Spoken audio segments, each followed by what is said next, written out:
indicate so in the chat at this time. We'll allow about 1 more minute and we'll begin shortly.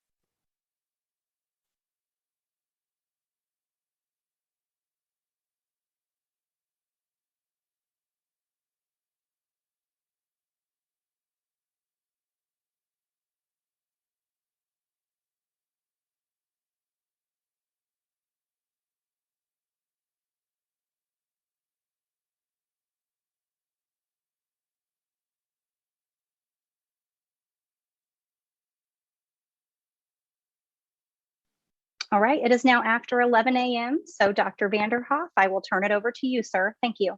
Well, thank you very much. Good morning. I'm Bruce Vanderhoff, Director of the Ohio Department of Health, and I want to also thank you for joining us today. Unfortunately, we are continuing to see our Delta wave drive COVID-19 cases ever higher in Ohio. In the past week in Ohio, more than 3,000 cases of COVID-19 have been reported every day. Most frequently, we've seen higher than 4,000 or 5,000 cases reported on a single day. Although not the highest 24-hour numbers we have on record, these highs compare to figures that we reported during our winter surge and are more than 10 times what we experienced as recently as early July. The chart on our screen shows statewide and county rates as of yesterday. And you'll see from that the case rates, I'm sorry, my screen keeps changing. The screen that you're seeing right now shows our case rates as of yesterday. Later today, the graph will be updated with our website to reflect today's case rate data. We do that on Thursday. A county has a high rate of transmission, you'll recall, if it has 100 or more weekly cases per 100,000 residents. And that's according to the CDC's benchmark. Ohio's cases per 100,000 have been averaged over 2 weeks, and they now sit at well north of 400. In early July, that figure was close to 17. So we are now more than 25 times that number. All our counties have now more than 100 cases per 100,000 residents, and some are upwards of 1,000. When you look at the counties with the highest case rate per 100,000, they're primarily counties with lower vaccination rates. The top 5 counties where COVID is spreading have between 30 and 40% of their entire population having started the vaccine process, which is demonstrably lower than the statewide vaccination rate of all Ohioans, which is around 52%. Because every single county in Ohio has a high rate of community transmission of COVID, residents statewide should take precautions, most notably choosing to be vaccinated, but also choosing to wear a mask in situations where appropriate distancing simply can't be maintained. This added layer of protection is crucial, particularly as we fight the highly contagious Delta variant. As a result of this dangerous variant, we are seeing people of all ages getting sicker quicker and requiring hospital care. As of yesterday, the Ohio Hospital Association reported that statewide, about 1 in 8 patients in the hospital has COVID-19, and that about 1 out of 5 patients in the ICU is battling COVID-19. Just last Friday, those figures were 1 in 10 and 1 in 6, respectively. This is trending in the wrong direction. In rural Ohio, the figures are even more troubling. In our rural hospitals, 1 in 4 patients are hospitalized with COVID-19, and 1 in 3 in the ICU is battling COVID-19. Now, the chart on the screen, and I'll give that a second to come up, Is it still, okay, yes. So the chart on the screen shows hospitalizations and ICU admissions, and they were relatively stable in early July. The number of patients admitted with COVID hovered in the 200s, varying from 60 to 70 in the ICU and about 40 to 50 COVID patients on ventilators. Now, sadly, this has grown dramatically. COVID-19 hospitalizations and ICU admissions are now about 10 times what they were in early July, with more than 2,500 Ohioans battling COVID in the hospital right now. This includes more than 750 in the ICU and nearly 450 patients on ventilators. Now, unfortunately, it also continues to be true that unvaccinated Ohioans are far and away the COVID-19 patients filling our hospital beds. Data shows that from January to the present, less than 2.5% of those hospitalized were fully vaccinated. This is a hospital pandemic of the unvaccinated.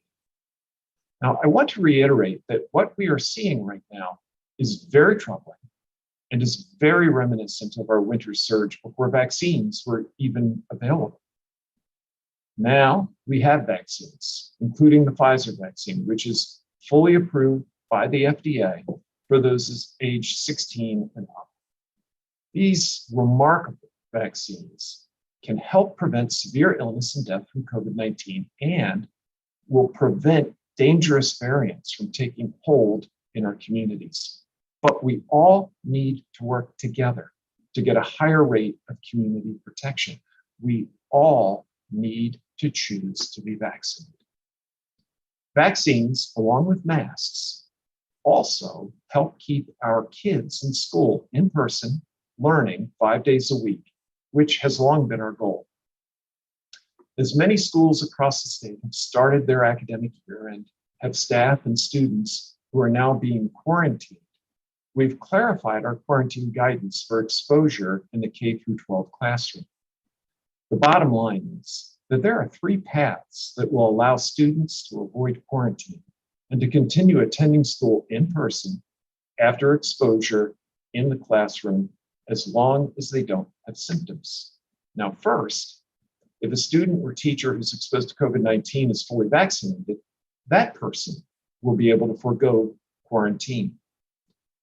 Next, if a school requires key prevention measures, the exposed staff or student will not have to quarantine. And you'll remember these include, first, requiring masking of all students and staff regardless of vaccine status. 2, maximizing physical distance with at least 3 feet between desks. And 3, have documented COVID-19 prevention policies in place, such as the identification of individuals experiencing symptoms, strategies to increase ventilation, protocols for cleaning, etc. And finally, in cases where the school does not require masking, any student or teacher who is exposed to COVID can still avoid quarantine as long as they, as the person exposed, were masked and maintaining a distance of 3 feet from others. Now, it's important to keep students healthy and learning in person as much as possible.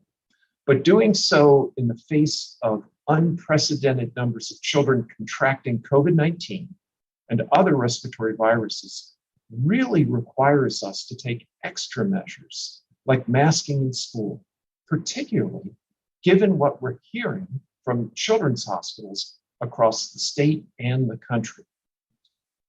Nationally and statewide, children's hospitals have sounded the alarm. In a recent full-page ad in the New York Times and the Los Angeles Times, which was also shared widely on social media, the presidents, CEOs, and executive directors of the nation's children's hospitals said that, quote, tragically, rising numbers of COVID-19 infections among children, surging cases of respiratory illnesses such as RSV, and the pandemic's ongoing impact on mental health are pushing our children's hospitals to capacity. Combined with significant hospital workforce shortages, the pediatric safety net for all children is being threatened in unprecedented ways, end quote. Today, I'm joined again by two physician colleagues. First, to speak about children in our hospitals statewide is Dr. Hector Wong. Dr. Wong is an ICU physician and head of critical care at Cincinnati Children's Hospital. Dr. Wong, that statement from the Children's Hospital Association mentioned that there are significant hospital workforce shortages. Why are hospitals short-staffed right now? What's behind that? Thank you, Dr. Vanderhoff. So I think the primary reason is that healthcare workers are exhausted. We have been at this in the front line of this pandemic now for about a year and a half, and I think people are just exhausted, emotionally drained, and many have chosen to leave the workforce in healthcare, and that coincides with being busier in the hospital. I think those two forces are leading to challenges in looking after patients. Thank you, Dr. Wong. With the unseasonably high number of RSV and other respiratory illnesses that are happening among our children in Ohio now, as well as rising cases of COVID, we've got flu season right around the corner. What recommendations would you have for Ohio's families? Sure, thank you. So first, I'll start by saying that the sort of unusual timing of RSV and other respiratory illnesses, at least for me, it's not a surprise. Our colleagues in the Southern Hemisphere saw a very similar thing during the tail end of their summer, and that typically signals what we're going to see. So I'm not surprised. So, I think I have multiple suggestions. The first and foremost is what you were speaking to earlier, is get your kids vaccinated. Right now, kids 12 and above are eligible for the COVID vaccine. It's a safe vaccine. It's a very effective vaccine. I think I heard you say it's a remarkable vaccine, and I couldn't agree more. And hopefully in the next couple of months, we will have an EUA for kids less than 12. So I would encourage people to strongly consider getting your kids vaccinated, because that's the single most effective tool that we have to combat this pandemic. Flu season is coming around, so let's not forget about that. I think you have the opportunity to get kids vaccinated for flu as well. Beyond that, I think just some common sense approaches. Keep your kids away from people who are sick. Keep your kids away from crowded areas where there may be other people who are sick. If your kids are sick, that's the time to keep them home from school more than ever. And then the last thing I'll mention is, I think, actually two more things. One is masking. Masking in indoor spaces, I think, is a really, really powerful tool, particularly in schools. So I couldn't advocate for that more strongly. And then finally, I would say is check in on your kids in terms of mental health. Check in on their emotions. I mean, many of us adults aren't doing well with this, so I think it's a safe bet to say that our kids aren't doing well either. So please check in on them. I think sometimes just a simple act of saying, "How are you doing? Let's talk about it," can go a long way. And please be cognizant that the mental health impact of this pandemic on kids is underappreciated by many. It's as big a factor as the effects of the virus.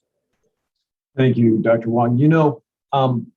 I think because children often do better than adults with a COVID-19 illness, many people forget that our children really can become sick with COVID, and severely so, especially with things like the multi-system inflammatory syndrome in children, or MIS-C. Based on your experience as an intensivist in a pediatric hospital, can you share a little bit with us about your perspective in terms of the real risks of serious illness that children face from this virus? Sure. So, I mean, beyond MIS-C, kids can get the same things that we hear about in adults. They can get respiratory failure, end up on ventilators, end up on things like ECMO, which is a heart-lung machine. They can get multi-system organ failure, septic shock, really the same things that you hear about adults.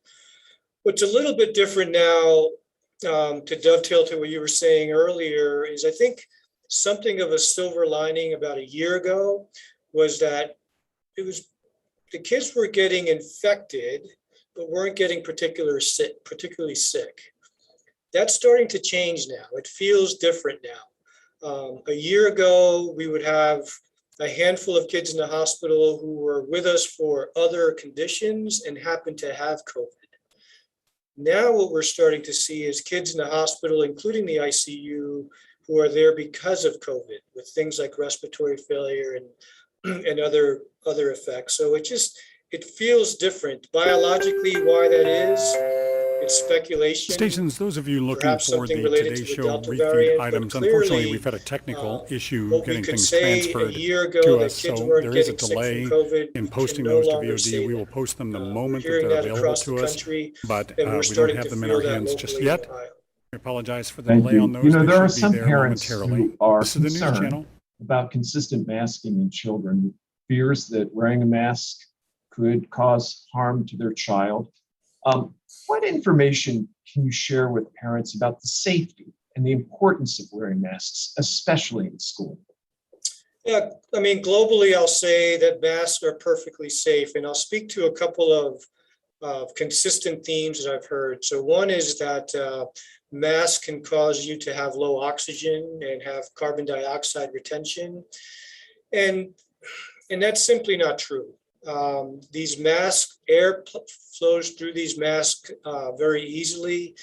Carbon dioxide and oxygen are very small molecules. They pass through that freely. So there is no risk of having low oxygen and carbon dioxide accumulation from masks. There was a study out there that suggested that. I think it's important to know that study was retracted.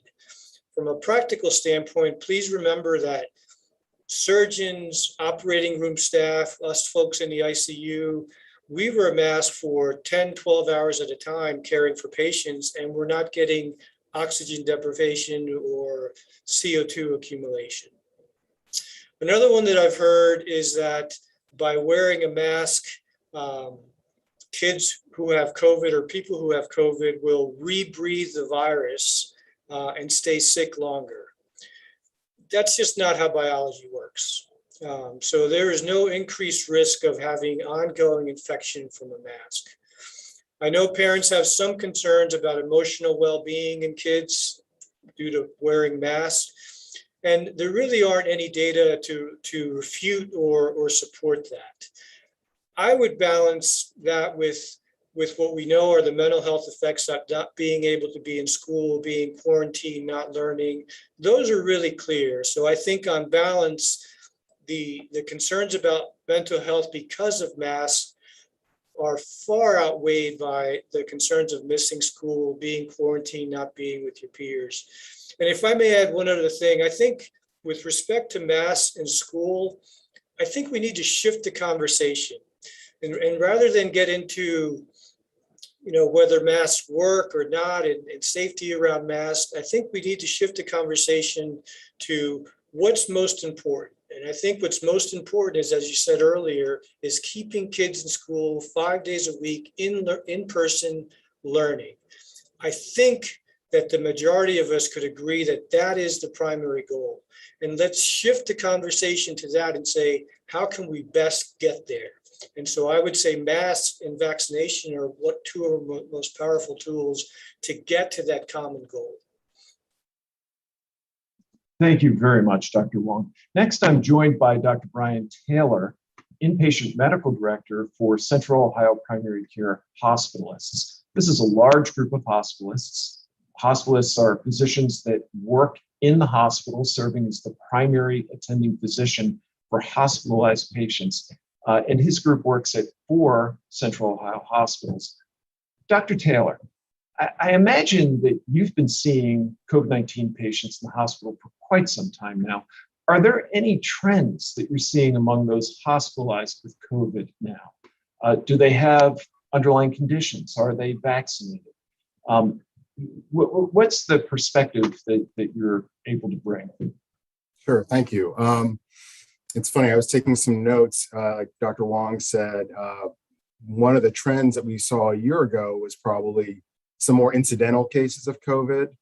Someone came in with one medical issue, and in testing them, we happened to find out that they do have COVID. We're definitely seeing a lot more primary diagnosis of COVID. As you've already stated very well, the vast majority of our patients in the hospital with COVID are the unvaccinated. Depending on the hospital, it can be anywhere from 80 to 90% of the patients who have COVID are unvaccinated, but in the ICUs, it's still holding above 90%. Our group today, we're probably going to see a little bit more than 400 patients at all 4 hospitals throughout here in Columbus, and more than 60 of those patients have COVID. And that's another thing I was writing down as a note, that data is exactly right that you're providing about 1 in 8 patients, because probably 1 in 8, 1 in 7 of our patients are going to be patients with COVID, which is a very high number. We probably don't have any other diagnoses that are that high. As far as medical issues, we're definitely still seeing people who have underlying immunosuppressed states that are probably predisposing them to be at higher risk. People with diabetes, people with obesity, but we're also still seeing the young and the well. We have plenty of folks that are in their 20s and 30s and 40s who are on oxygen or in the ICU even, and don't have any past medical issues. So that's a trend in the scary way, in that you don't want to see people that don't really have those risk factors that sick. Thank you, Dr. Taylor. I shared earlier that COVID-19 hospitalizations have risen significantly statewide just in the past weeks, and they've continued to rise. We heard the plea that came from our pediatric hospitals nationwide, and we've heard repeated here in the state that some of them are reaching full capacity.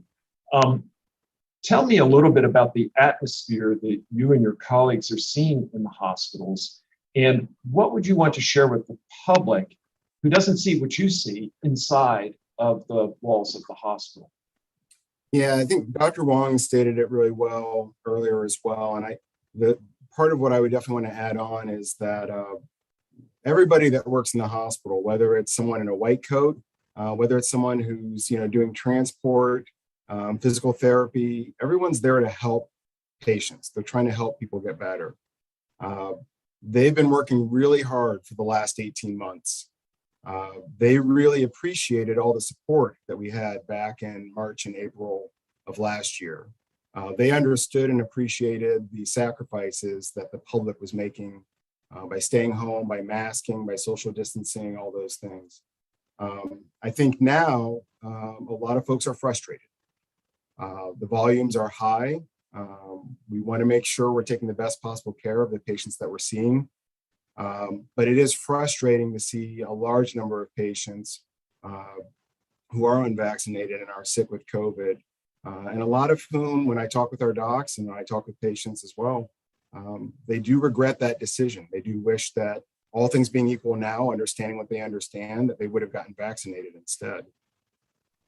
Thank you, Dr. Taylor. We hear that people on that theme of vaccinations are sometimes hesitant to get the vaccine because they're worried about side effects. And will those side effects be worse than those of having COVID-19 itself? Having treated many COVID-19 patients, what would you say to the people who are worried about side effects from the vaccine versus the virus? That's a really good question. So I'm going to start with my own personal experience. I've been fortunate enough, to the best of my knowledge, I've not gotten COVID. I have been vaccinated. Like most people, my first shot had a bit of a sore arm, and that was it. Second shot, felt a little bit, maybe fever and chills, was tired, still went to work, felt fine, and that was it. When I look at our average COVID patient in the hospital, at least, They're on oxygen. They're struggling to breathe. They're in the hospital for maybe up to a week or so. A lot of them have longer term health issues. If I had to weigh those two things against each other, it's not really a contest about which risk I would rather take. I understand there's people that are concerned about the things that we don't know. And I think that's just as true. Sorry, the things that we don't know about the vaccine, about long-term effects, that's just as true as for COVID. There's a lot of things that we don't know how this will affect people 20 years from now, 30 years from now. There are viruses like varicella that, I had chickenpox as a kid. I will potentially be at risk for getting shingles as an adult because of its reactivation. So we don't know how COVID will affect people. So I totally understand the concern about the side effects. As someone who lived through the side effects, I would tell you I'll happily get my booster when it's something that's recommended for me, even if I have some of those same symptoms. It's definitely worth it. Thank you very much. Dr. Vanderhoff, Yes. if I may just add on to what Dr. Taylor just said, those side effects that he described during his second vaccination, I had the same thing, and that's to be expected. That is your immune system at work, generating an immune response to the spike protein. That's inflammation. Inflammation is your immune system at work, and that's creating a memory so that when you see the virus, your body is ready to take care of it.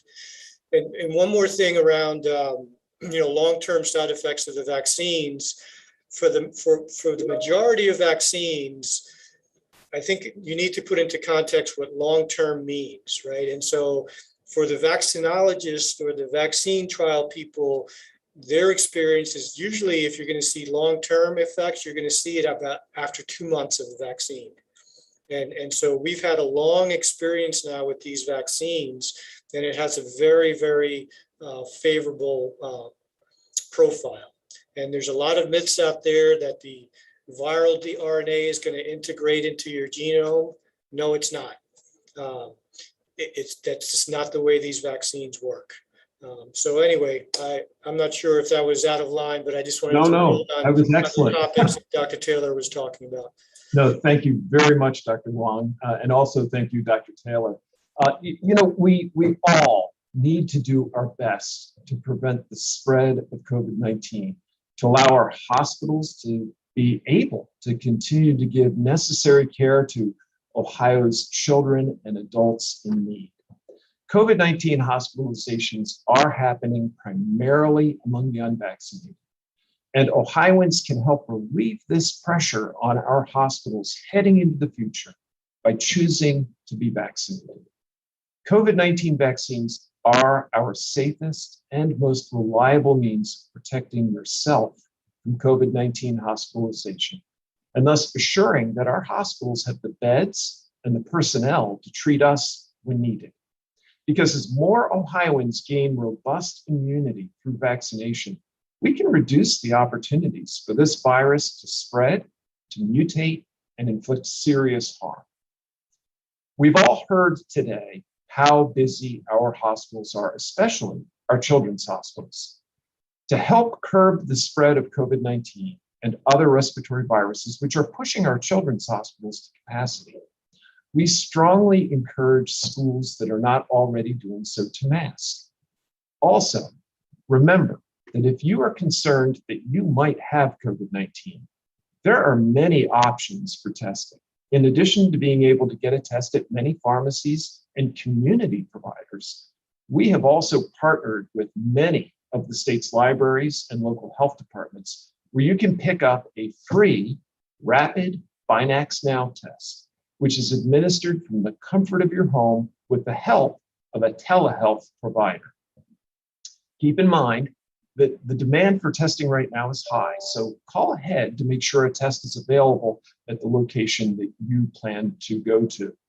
Finally, as we approach the Labor Day holiday, I urge Ohioans to follow safe COVID practices. If you're in an area where social distancing isn't going to be possible and you're not vaccinated, you should definitely wear a mask. And you should strongly consider one even if you are vaccinated. Please help us prevent the spread of COVID-19 and other respiratory viruses this holiday by making choices that protect you and the people around you. And now, Alicia, I think we can take questions. Thank you, Dr. Vanderhoff. Our first question comes from Josh Rultenberg with Spectrum. Hi, this question is for Dr. Vanderhoff. Dr. Vanderhoff, when I asked you about mask mandates on August 23rd, you said, quote, "At the end of the day, no mandate is going to be able to have an impact without the people of Ohio being behind the measures." With that said, if enough Ohioans are not willing to get the vaccine or wear masks, do you think the best way to get us out of this pandemic is for a statewide mask mandate or vaccination policy to be put in place and for there to be enforcement on both? Well, again, we're part of a very wonderful democracy. And in that democracy, it really, at the end of the day, always depends upon the will of the people. And what we need to get through this is for all of us to recognize what I and my other medical colleagues have been saying now for weeks and are repeating here today. There are ways that we can, in fact, protect ourselves, our children, our schools, our communities from being upended by COVID-19.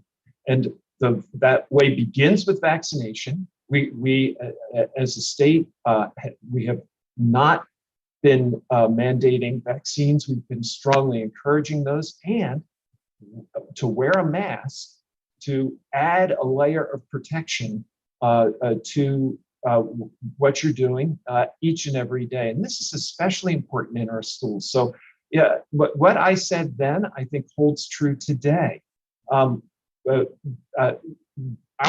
guidance really relies upon the people to get behind it. Thank you, Dr. Vanderhoff. Our next question is from Spencer Hickey with Hannah News. Thank you. And this could be answered by any of you. Could you talk about what high hospital capacity or full hospital capacity could lead to in Ohio in the near future based on what other states have seen? I'll open that up and then I'll turn to my two colleagues who actually work in the hospital environment. Clearly, if we look across the nation and even across the world, hospitals can become overwhelmed. Now, we've been very fortunate here in Ohio. We have remarkable healthcare systems and healthcare providers, professionals who have worked tirelessly to make sure that those vital resources are available to us. We also have a very strong system that the state coordinates that allows our hospitals to work collaboratively, to shift resources, and to assure that their people are getting timely access to care. But no system is inexhaustible. And we heard the plea today that came from the pediatric hospitals across the country saying, look, we have to take this seriously. We're in a very, very serious wave of COVID-19, and we need people to roll up their sleeves, get vaccinated, and we need them to wear masks when they are going to be out among people, particularly in indoor environments. So it's, I think, very serious, but no, fortunately, we are not in a position yet where we are having to turn people away from care, but we want to avoid that ever happening. I'll turn to my colleagues. Dr. Wong, perhaps you could start, and then Dr. Taylor, you could follow. Sure. I mean, I think that was really well put. There's not much to add to that. In the case of children, we're worried that if we're beyond capacity, that we can't attend to the needs of kids. As an example, we are the regional trauma center for kids. It would be awful if a little one was in a motor vehicle accident, as an example, with major trauma, and we had no ICU space for them. We're not there, but that's an example of one of the fears that we have. That's an example of pediatric trauma care is very specialized. We're the resource for for the region for that. And it would be a tragedy if we weren't able to meet those needs, as an example. Dr. Taylor? And I think ours is similar. You know, there's obviously a lot more adult hospitals in Central Ohio, but there are still hospitals that are able to take care of higher acuity patients that need to come to certain hospitals. And if beds are filling up at one of those higher acuity hospitals, it might be harder to get those patients in, and that can cause a backup in the system. It's funny, I had a patient earlier this week who I had to reassure her, you do need bypass surgery, cardiac bypass surgery. Right now, I think we'll be able to still get you in. But you know, if the volumes continue to go up, they might have to look at delaying surgeries again. And that's a necessary surgery. It's not something that has to happen right away that day, but it should happen as soon as possible. And then a really practical thing I think most people who've ever been in an ER are aware of, it's not an enjoyable experience being in an emergency room for such a long time. They're doing their best to get you in and get you back home or to admit you if they need to. But you see longer wait times in the ER when the volume is getting higher and the capacity is getting tighter in a hospital. So those are, to me, really practical things that maybe people wouldn't realize is occurring, but it is occurring as we're getting in these higher numbers. Thank you, doctors. Our next question comes from Dan DeRose with WOI. Good morning, gentlemen. Thanks for taking questions today and making time for us. I want to talk about people who are under the impression maybe they had COVID, they tested positive January, February, March, April of 2020. So we're talking more than a year ago. And they've decided, well, I don't need to get vaccinated. I have the natural antibodies from having COVID. How long do those antibodies last? Should those people roll up their sleeves and realize, is the vaccine better than natural antibodies at this point, now that it's been a year since you tested positive? And how long are they protected? Well, thank you. That's an excellent question, and I'll lead off, and I'll tell you it's one that I get fairly regularly. First, we have said for a long time that there's no question that you do get benefit, you do get protection from the immunity your body develops after you've had an infection. And you'll recall, dating way back to last winter, we were able to tell people, look, after you have had an infection, you're very unlikely to get reinfected within the first few months. And so we had asked people to factor that into even when they were receiving their first doses of vaccine back then when things were tight. But we've learned more about the virus and more about vaccines since then.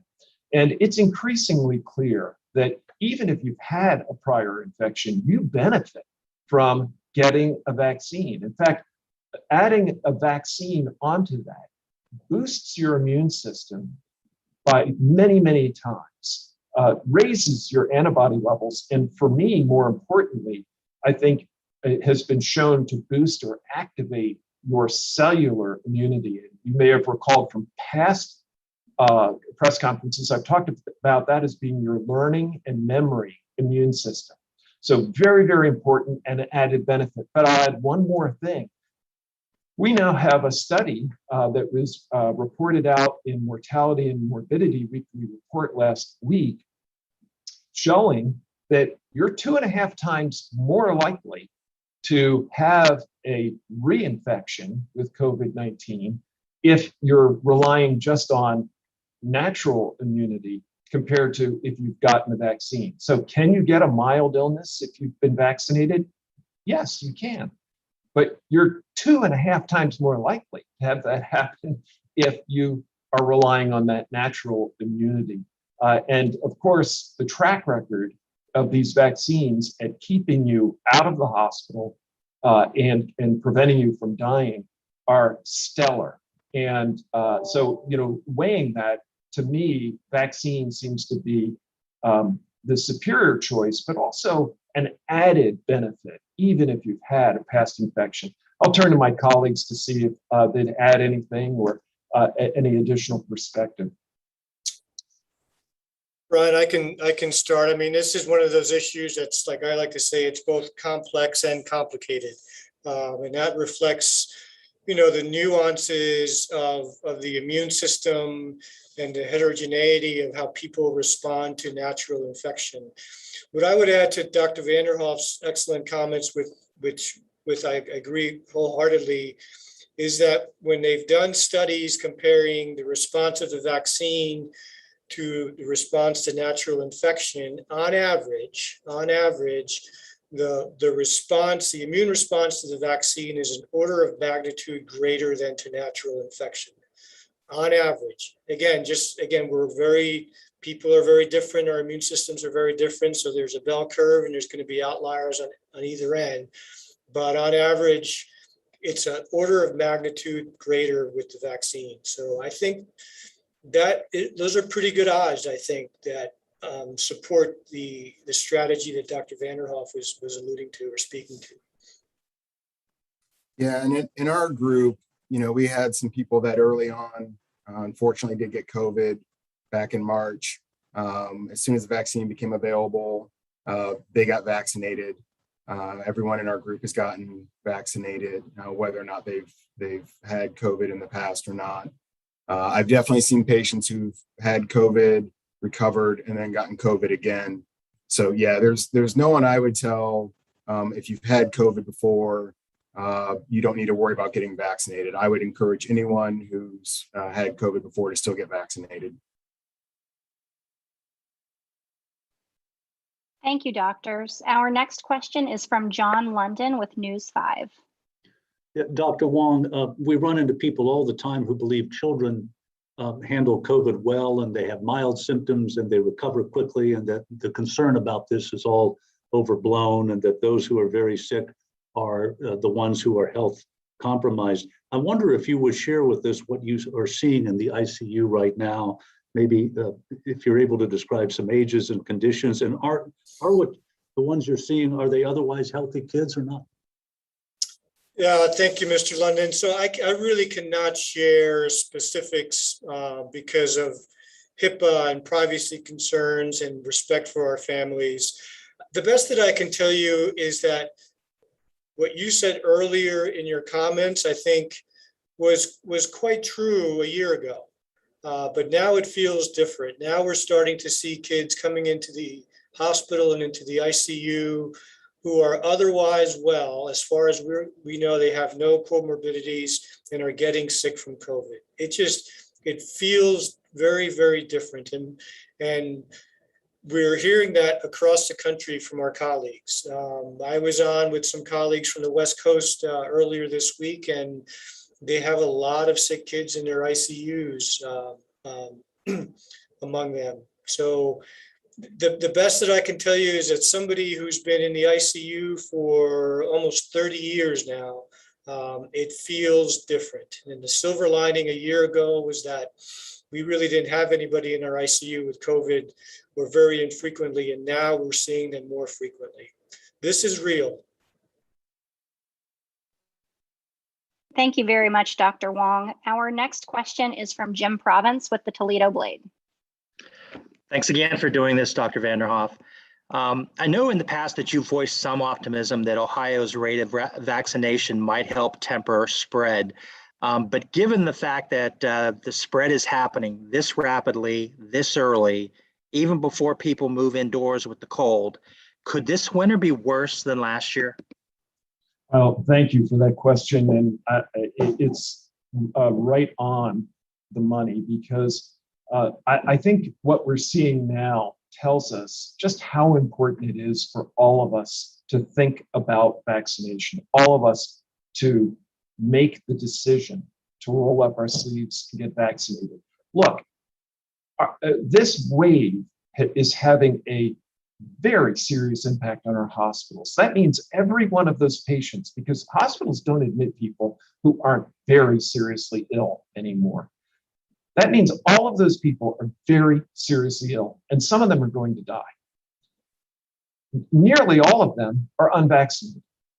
If we project forward and we think about what will this look like when we get into December, when we get into January, we have to really ask ourselves, if we're unvaccinated, do I want to take that chance? Particularly when we now know, and just looking at Ohio's data and hearing what we've heard from Dr. Wong about our children's hospitals, this is not restricted to people of very advanced age anymore.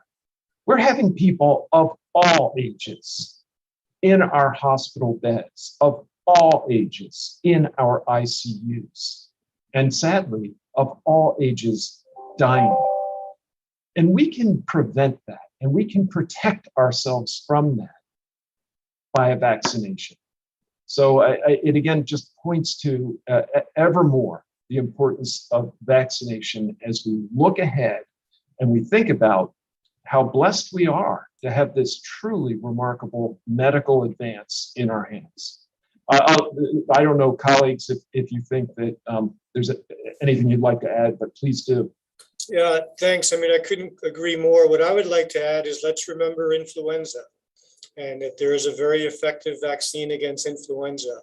Last year, one of the fortunate things is that the influenza season was incredibly mild. I mean, it's the mildest I've ever seen in my time. And so we were really, really lucky because we were worried about sort of having a dual surge of patients with influenza and COVID.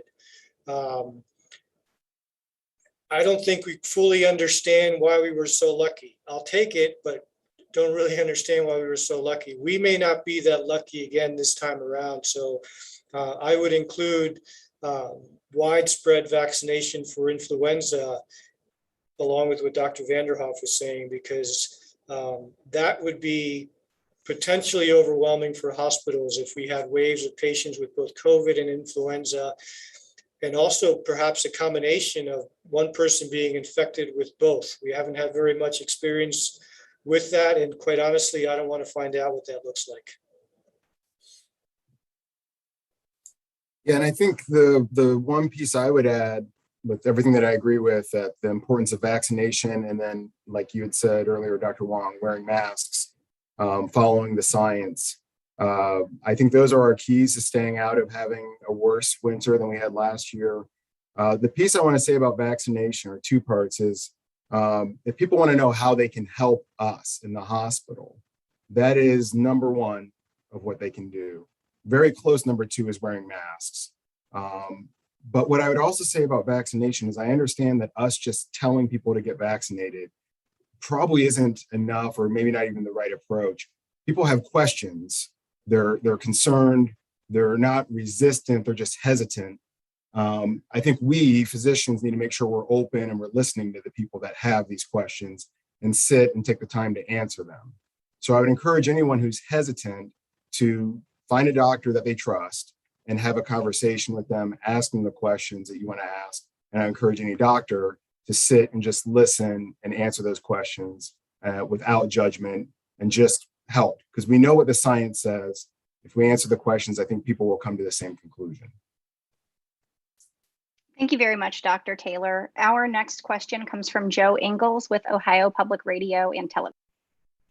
Thank you, doctors, for doing this phone call. My question is, with these booster shots that are supposed to be coming online later this month, a lot of people are saying they really feel like they need a booster because it's been a while since they had their last shot. And we know that a lot of people are interested in getting those. What kind of preparation is in place right now? What are you doing, and what will the guidance be as far as getting those boosters? Thank you. Another excellent question. First, let's talk about the process for boosters getting approved. While there has been a recommendation that has come out of Health and Human Services for a future booster, there are two very important regulatory and scientific steps that still need to play out. One is review by the FDA and its advisory committee, which is populated by scientists and physicians from the National Institutes of, from the, now I'm forgetting the name of the organization, but very prominent scientists. So that's very, very important, because they will sit down, review the data, and make a determination about what the science is telling us about a booster at this time. If they give the green light, the ACIP, the Advisory Committee on Immunization Practices, will then review and make guidance and recommendations regarding a lot of the specifics based on vaccine safety and also the data that's available, including timing of doses, et cetera. We as doctors and we as a public health department can't make recommendations or guidance in advance of that. We have to await that direction and that guidance. And it's the right thing because it is awaiting science and medicine to provide us with the best information. That having been said, at a state level, we have not only been scenario planning, but we have also been working actively with all of our partners to assure that we stand ready to go with a recommendation when that recommendation comes forward. So we don't have special insight into how that process will play out because it is a process and one that will play out in a very transparent way, just as it has in the past. So that's really the preparation in place. We continue to anticipate that boosters will be coming, but we're not able to offer any more insight than others would. I'll turn to Drs. Wong and Taylor. Anything that you would add as doctors or professionals? Anything that you would add? I would just say, I think I agree with everything you said regarding boosters. We just need to wait on the data and the science. I think eventually, rather than calling it a booster, it'll be part of a vaccine series, right? Just like we do with many other vaccines. What I do worry about, with all due respect to the question, is I worry about a lot of focus on the booster and taking away from what is our primary challenge right now is getting more people vaccinated with the regular 2 doses, right? I think that's our biggest challenge right now, and that's what's going to have the most impact at the moment.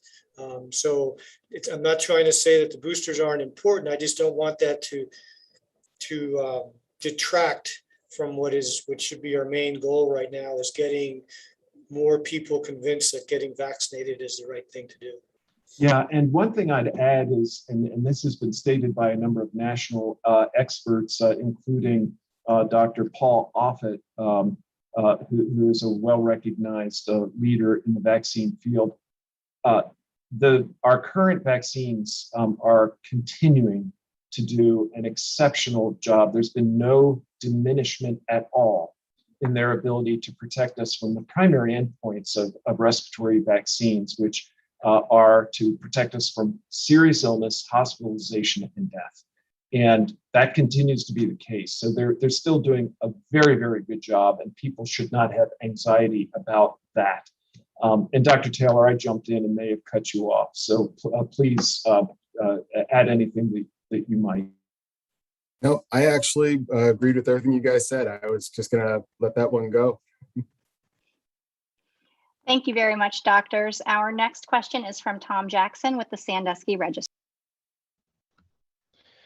Are you guys disappointed the FDA isn't moving more quickly to approve vaccinations for younger children? Well, I'll start that, and then perhaps give Dr. Wong, as a pediatrician, a chance to jump in. Look, of course, I think we're all eager to have a vaccine available for our children 5 to 12 as soon as is possible. But we also believe that the process so far has worked extremely well in assuring that we have safe vaccines with the right dosing determined, and we want the process to work appropriately and for the time that is needed to be taken.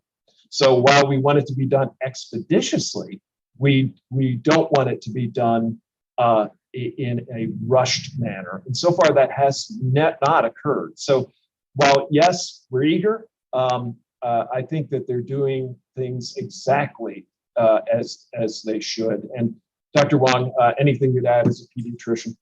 Yeah, I mean, I couldn't agree more. I mean, I'm anxious to see the day when our, little people can get vaccinated. But I think the FDA is doing its job. They're being very, very careful. They're not cutting corners.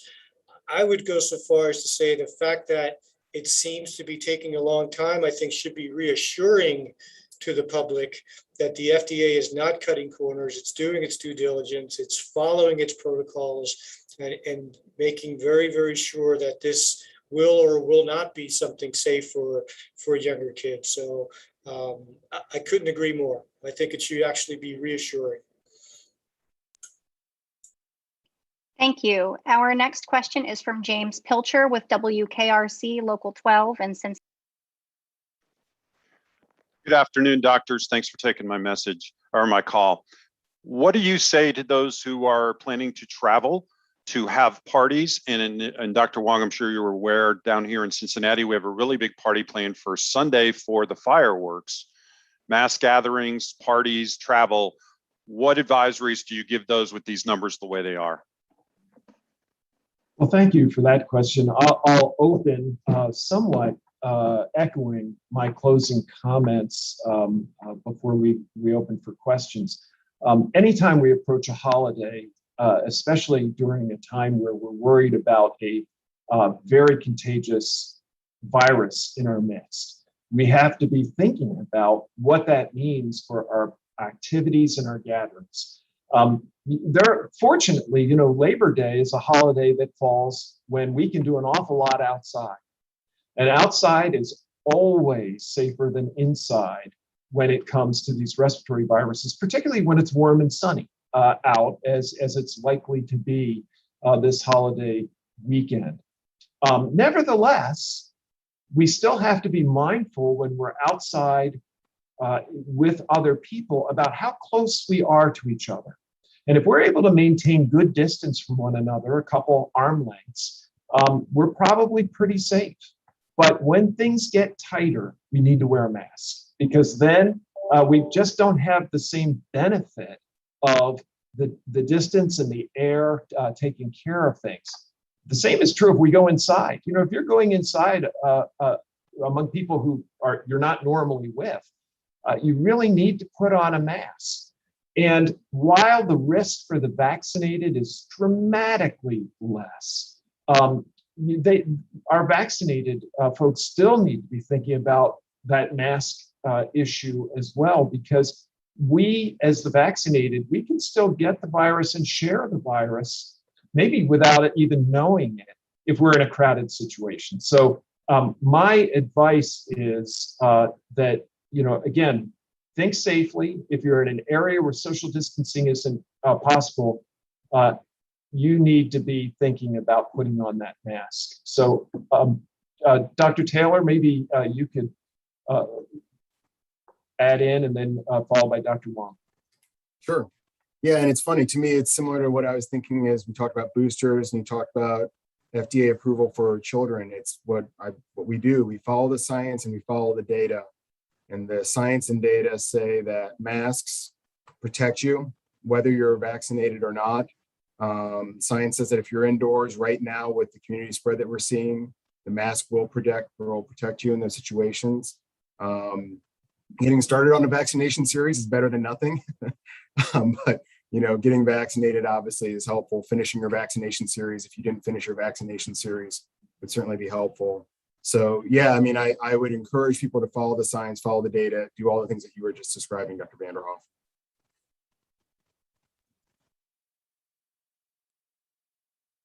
Yeah, I agree with everything you suggested, Dr. Vanderhoff. I always get back to also just follow some common sense. All right. Thank you, Dr. Vanderhoff. It's now 11:59 a.m. So that was the last question we have time for today. If you would like to share any closing remarks before we conclude. I want to thank again the physicians who joined me today, Dr. Wong and Dr. Taylor. I appreciate the time you took away from your busy clinical schedules to be with us and share some of these messages. And I want to again thank the members of the press for your attention to this important topic and for your efforts to share these messages among the people of the state. So thank you all very much.